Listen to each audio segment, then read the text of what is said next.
संसद सत्र में हंगामा जारी, पक्ष विपक्ष अपनी अपनी मांगों पर अड़ा। आज राहुल गांधी संसद में दे सकते हैं जवाब, हंगामे के आसार। सदन की कार्यवाही स्थगित होने के बाद राहुल गांधी ने प्रेस कॉन्फ्रेंस कर केंद्र पर निशाना साधा। अगर डेमोक्रेसी है तो संसद में बोल पाते। अदानी जी का मुद्दा है। आज 1 मिनट के अंदर, मेरे आने के बाद 1 मिनट के अंदर उन्होंने हाउस को अडजर्न कर दिया। होपफुल हूं कि शायद कल मुझे बोलने दें, क्योंकि मैं अपनी बात रखना चाहता हूं। आगे राहुल गांधी ने कहा, हमारी सरकार विपक्ष के किसी भी विचार पर सदन में चर्चा की इजाजत नहीं देती। कई बार मैं संसद में बोलने के लिए खड़ा हुआ तो मेरा माइक बंद कर दिया गया। और मुझे लगता है कि वो मुझे पार्लियामेंट हाउस में नहीं बोलने देंगे, क्योंकि जो मेन सवाल है वो अभी भी टेबल पे है। ये पूरा मामला। राहुल यही नहीं रुके, उन्होंने कहा कि मुझे शक है कि मुझे संसद में बोलने दिया जाएगा। मैं सांसद हूं, मेरी पहली जिम्मेदारी संसद में बोलने की है। वहीं राहुल के बयान पर बीजेपी का पलटवार, कहा राहुल गांधी मांगे लेकर पूरे देश में प्रचार करेंगे। वो झूठ बोलते हैं, निराधार बातें करना उनकी आदत है। कि राहुल गांधी देश को बेइज्जत करें, झूठ बोल के अपमानित करें, भारत के लोकतंत्र को शर्मसार करें, देश की 40 करोड़ जनता को एक प्रकार से शर्मसार कर हम कुछ नहीं बोले। बीजेपी प्रवक्ता रविशंकर प्रसाद ने आगे कहा कि विदेशों में भारतीय लोकतंत्र की आलोचना कर भारतीयों की भावनाओं को ठेस पहुंचाना राहुल गांधी की आदत है। राहुल के लंदन वाले बयान के खिलाफ दाखिल याचिका पर आज वाराणसी एसीजेएम फर्स्ट और एमपी एमएलए कोर्ट में सुनवाई होगी। बीजेपी नेता शशांक शेखर त्रिपाठी ने दाखिल की याचिका।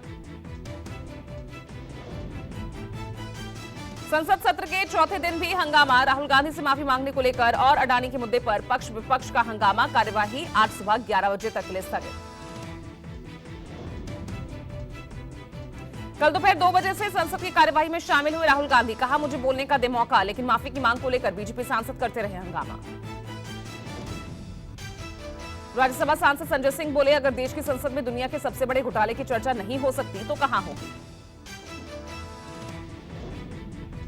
विपक्षी नेता एकजुट होकर अडानी मुद्दे पर जेपीसी की मांग। नेता प्रतिपक्ष मल्लिकार्जुन खड़गे के साथ विपक्षी सांसदों ने बनाई मानव श्रृंखला। संसद की कार्यवाही शुरू होने से पहले मल्लिकार्जुन खड़गे ने राहुल गांधी का बचाव किया, कहा माफी मांगने का कोई सवाल ही नहीं। मल्लिकार्जुन खड़गे ने कहा, सरकार खुद सदन नहीं चलाना चाहती है, हमारी जेपीसी की मांग को नजरअंदाज करने की चाल है। सदन शुरू होते ही बीजेपी के लोग कहने लगते हैं माफी मांगो। बोलने के लिए, लेकिन सरकार के लोग पहले ही उठते हंगामा, माफी मांगो माफी मांगो। ये क्या है? क्या खुद इंस्टिगेट कर रही सरकार और दूसरों को डेमोक्रेसी जो बात सुनाती। राहुल गांधी के मुद्दे पर कानून मंत्री किरेन रिजिजू ने प्रेस कॉन्फ्रेंस की, कहा राहुल गांधी देश को डुबाने का काम करेंगे तो हम चुपचाप नहीं बैठ सकते। श्रीमान राहुल गांधी अपने हिसाब से जो भी काम करते हैं, जो बोलते हैं, वो उनका मर्जी है, लेकिन देश को गाली देने का, देश को बदनाम करने का किसी को अधिकार नहीं है। किरेन रिजिजू पर अधीर रंजन चौधरी ने पलटवार किया, कहा राहुल गांधी का सिर झुकाने की हिम्मत इस सरकार में नहीं, राहुल की छवि को धूमिल करना चाहती है सरकार। ये राहुल गांधी को छवि की धूमिल करने के हर संभव प्रयास कर रहे हैं और इसमें एक साजिश की रूप से ये किए जा रहे हैं। फिर दोबारा कहते हैं मोदी सरकार की हिम्मत है, दम है, जिगर है, तो सदन के अंदर राहुल गांधी जी की बयान पे चर्चा करने की इजाजत। अनुराग ठाकुर ने राहुल गांधी पर तंज कसा। राहुल के संसद में आने को लेकर अनुराग ठाकुर बोले, घर आया परदेसी, टुकड़े टुकड़े गैंग के साथ देश का अपमान करते हैं Rahul. Investor is welcome in the parliament. पूरा हफ्ता हो गया इंतजार करते, लोगों के मुद्दों को उठाने के लिए सदन इंतजार कर रहा है। राहुल गांधी को लेकर निशिकांत दुबे का बयान, कहा माफी अलग बात है, स्पेशल कमेटी बनाकर उनकी सदस्यता रद्द करनी चाहिए।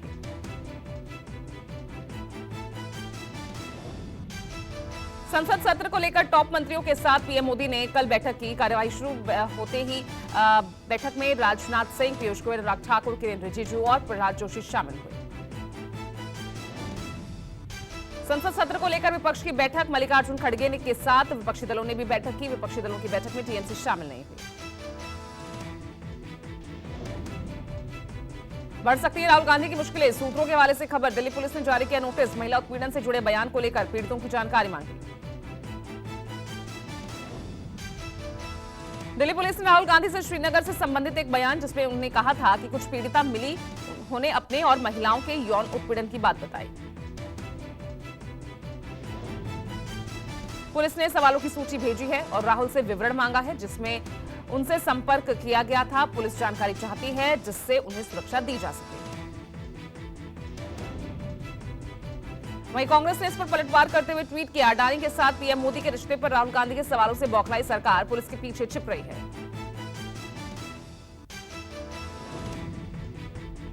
आज मोदी सरकार की कैबिनेट की अहम मीटिंग, महत्वपूर्ण विधेयकों समेत महंगाई भत्ते पर लिया जा सकता है फैसला। बैठक शाम 6:30 बजे संसद परिसर में होगी। इस बैठक में संसद में पेश किए जाने वाले कुछ महत्वपूर्ण विधेयकों पर मुहर लग सकती है। वहीं सूत्रों की माने तो केंद्रीय कर्मचारियों का इंतजार खत्म हो सकता है। अब उनका महंगाई भत्ता बढ़ाने पर भी फैसला हो सकता है। वरुण गांधी ने ठुकराया ऑक्सफोर्ड फोरम की डिबेट का निमंत्रण, कहा देश की बात देश में होनी चाहिए। बीजेपी सांसद ने कहा कि ये मेरे लिए बहुत गर्व की बात है कि ऑक्सफोर्ड फोरम जैसे सम्मानित संस्था ने मुझे डिबेट के लिए आमंत्रित किया है। वरुण गांधी ने कहा कि न्योता भेजने के लिए धन्यवाद, लेकिन मेरा मानना है कि जो विषय आपने चुना है उस पर बहस या विवाद के लिए गुंजाइश नहीं है। आज से दिल्ली विधानसभा का बजट सत्र, एलजी के अभिभाषण से होगी सत्र की शुरुआत। विपक्ष अविश्वास प्रस्ताव और सवालों के साथ तैयार। 21 मार्च को पेश होगा बजट। विपक्ष दिल्ली सरकार के खिलाफ अविश्वास प्रस्ताव लाएगा और सभी बीजेपी सदस्यों ने सभी विषयों पर चर्चा कराने के लिए नोटिस दिया। आज दिल्ली की राउज एवेन्यू कोर्ट में पूर्व डिप्टी सीएम मनीष सिसोदिया की पेशी। सिसोदिया के रिमांड का आज आखिरी दिन, जमानत याचिका पर भी होगी सुनवाई। वहीं शराब घोटाले में फंसे मनीष सिसोदिया के खिलाफ सीबीआई ने दूसरी एफआईआर दर्ज की है। सीबीआई ने सिसोदिया के खिलाफ फीडबैक यूनिट मामले में केस दर्ज किया। एफआईआर में मनीष सिसोदिया समेत 6 लोगों को आरोपी बनाया गया है। इसमें सीएम के सलाहकार का काम करने वाले आरके सिन्हा और सतीश पर भी मुकदमा दर्ज हुआ है।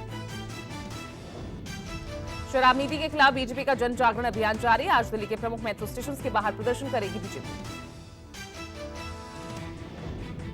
18 मार्च को दिल्ली के प्रमुख बाजारों में विरोध प्रदर्शन किया जाएगा, तो 19, 20 और 26 मार्च को डोर टू डोर कैंपेन किया जाएगा। 21 मार्च को दिल्ली के जंतर मंतर पर विशाल विरोध प्रदर्शन होगा। 23 मार्च को विधानसभा का घेराव और 25 मार्च को भ्रष्टाचार के आरोपों में फंसे दूल्हे के मंत्रियों के घर या कार्यालय के बाहर पुतला दहन कर विरोध प्रदर्शन होगा। आज से 2 दिन के कर्नाटक दौरे पर बीजेपी अध्यक्ष जेपी नड्डा चित्रदुर्गा जिले में रथ यात्रा रवाना करने के बाद जनसभा को संबोधित करेंगे। शाम को बेंगलुरु में संगठन के साथ तैयारियों पर बैठक होगी। उसके बाद रविवार को नड्डा हरियाणा के दौरे पर रहेंगे, जहां समालिका में बूथ शक्ति केंद्र सम्मेलन में शिरकत करेंगे। कर्नाटक चुनाव को लेकर तैयारी में जुटी कांग्रेस। आज पार्टी की केंद्रीय चुनाव समिति की बैठक, उम्मीदवारों के नामों पर होगा मंथन। कांग्रेस नेता राहुल गांधी 20 मार्च को चुनाव प्रचार के लिए बेलगावी का दौरा करेंगे। कर्नाटक में इस साल के आखिर में है विधानसभा चुनाव। आज कोलकाता के समाजवादी पार्टी की राष्ट्रीय कार्यकारिणी की बैठक, 2024 पर निगाहें। सीएम ममता में मुलाकात करेंगी अखिलेश यादव से। सीएम ममता बनर्जी ने बुलाई है अहम बैठक। सागरदिघी उपचुनाव में हार की समीक्षा और आगामी पंचायत चुनावों को लेकर होगी चर्चा। ममता बनर्जी ने कालीघाट के घर पर पार्टी के शीर्ष नेताओं की आपात बैठक बुलाई है, जिसमें अभिषेक बनर्जी और अन्य शीर्ष नेता शामिल होंगे।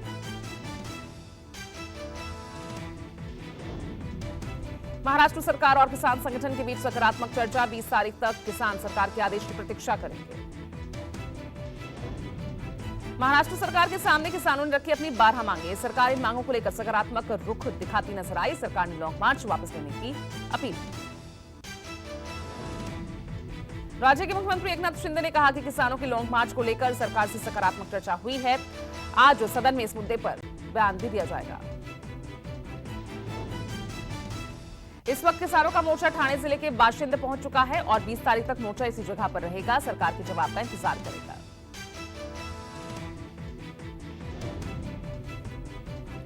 तेजस्वी यादव की याचिका पर दिल्ली हाईकोर्ट में सुनवाई हुई। कोर्ट ने 25 मार्च को सीबीआई के सामने पेश होने के आदेश दिए।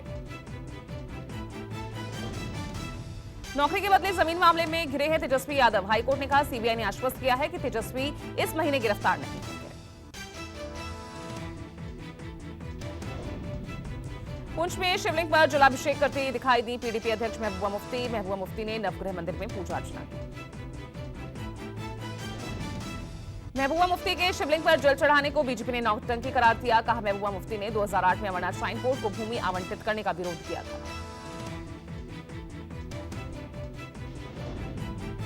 मुस्लिम धर्मगुरु ने महबूबा के जलाभिषेक का विरोध किया। देवबंद के उलेमा ने कहा, महबूबा ने जो किया सही नहीं, इस्लाम के खिलाफ है।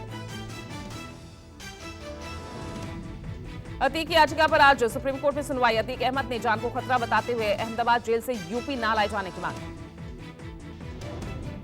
वहीं आज प्रयागराज कोर्ट में अतीक की पत्नी शाइस्ता की याचिका पर सुनवाई होगी, जिसमें उसने पुलिस पर अपने दोनों बेटों को गायब करने का आरोप लगाया है।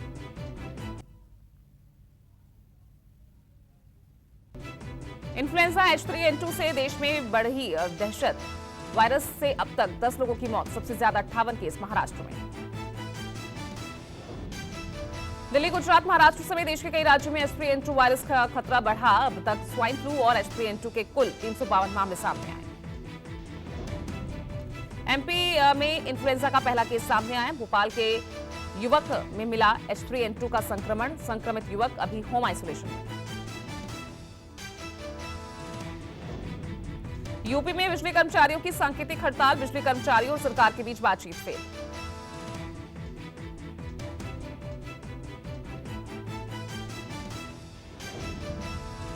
कर्मचारियों का कहना है कि बिजली इकाइयों के निजीकरण कॉर्पोरेशन अध्यक्ष के नियम के विरुद्ध है। नोएडा, आगरा में बिजली सप्लाई को निजी कंपनियों से वापस लेने की मांग की। मुस्लिमों को भारतीय संस्कृति से रूबरू कराने में जुटा संघ। मोहन भागवत लॉन्च करेंगे सामवेद का उर्दू अनुवाद। देश में गंगा यमुना तहजीब को और मजबूती देने के पहल के तहत अब 4 वेदों में से एक वेद सामवेद के सचित्र हिंदी और उर्दू में अनुवाद का विमोचन करेंगे संघ प्रमुख।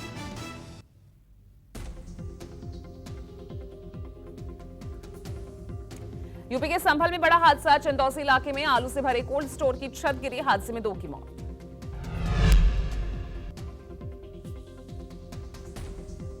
करीब 8 जेसीबी मलबा हटाने में जुटी। रैक ओवरलोड होने की वजह से हादसे की आशंका। सीएम योगी ने घटना का संज्ञान लिया।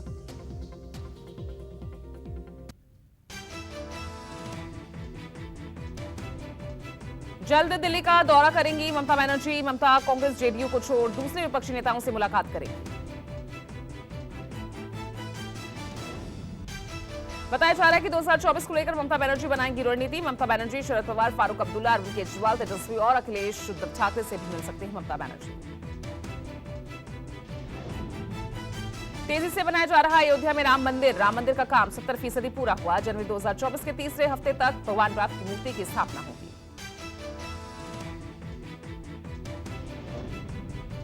श्री राम जन्मभूमि तीर्थ क्षेत्र के कोषाध्यक्ष का दावा। जनवरी 2024 से भक्तों के मंदिर दर्शन और पूजा की व्यवस्था की जाएगी।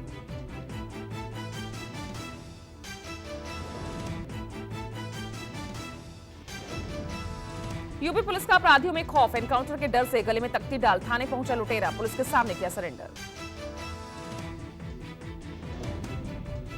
बदमाश ने भविष्य में कभी भी अपराध न करने की कसम खाई। तख्ती पर लिखा, योगी जी माफ कर दीजिए। लुटेरा पुलिस मुठभेड़ के दौरान भी फरार था।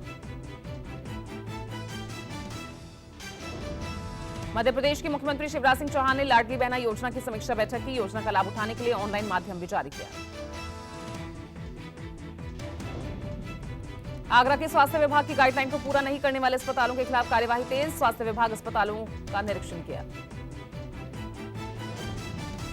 दिल्ली में फिर बदलेगा मौसम। अगले 5 दिनों तक आंधी तूफान बारिश का अलर्ट जारी। तापमान में आएगी गिरावट।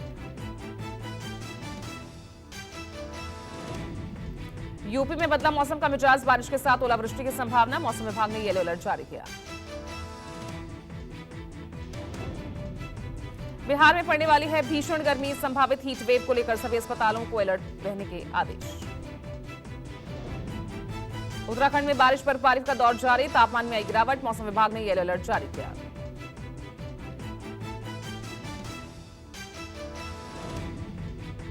आगरा में कैंट रेलवे स्टेशन पर कार ड्राइवर ने बेखौफ होकर गाड़ी चलाई, प्लेटफॉर्म पर कार चलाने का वीडियो वायरल हुआ।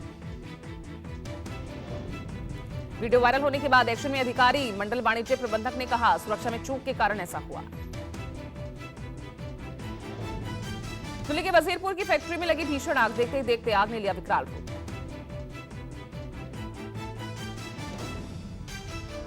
दमकल कर्मियों ने कड़ी मशक्कत के बाद आग पर काबू पाया। अभी तक किसी के हताहत होने की खबर नहीं। फिलहाल आग लगने के कारणों का पता नहीं चल पाया।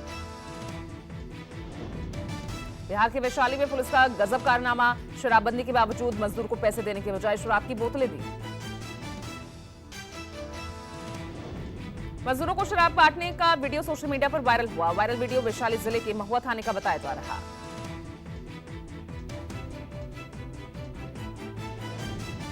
वीडियो सामने आने के बाद पुलिस महकमे में हड़कंप मचा। वैशाली के एसपी ने वायरल वीडियो की जांच के आदेश दिए। बिहार के सीवान से हैरान करने वाला मामला सामने आया। प्यार में धोखा खाई प्रेमिका बन गई फर्जी दरोगा, प्रेमी के घर पहुंचकर धमकी दे डाली।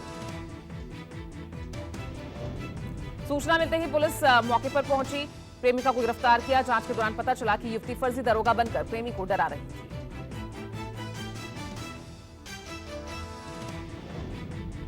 एशिया की पहली महिला ट्रेन ड्राइवर ने दौड़ाई वंदे भारत एक्सप्रेस। 2 साल में ही सच हुआ सुरेखा यादव का सपना। भारत सरकार पहले से स्मार्टफोन्स में डाले गए ऐप यानी प्री इंस्टॉल्ड ऐप्स को लेकर सख्त। पहले से फोन में डाले गए ये ऐप्स राष्ट्रीय सुरक्षा के लिए खतरा हो सकते हैं।